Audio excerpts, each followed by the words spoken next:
يا شباب التجربة منقولة من صاحب حمام مزايد، مو حمام علف للطيور.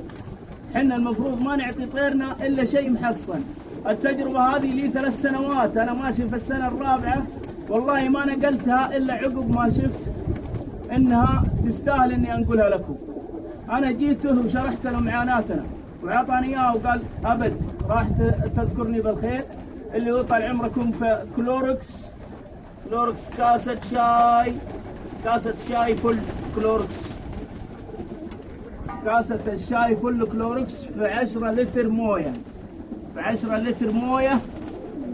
طبعا يضمن الحمام ما يكون عنده ماء بداية الصبح ما يكون عنده ماء إلى حد الساعة 8، يعني من الليل تطش عن الماء. يوم تيجي الساعة 8 ريحة كلوركس ما يتنفر الحمام، حيشرب إلى حد الساعة 10.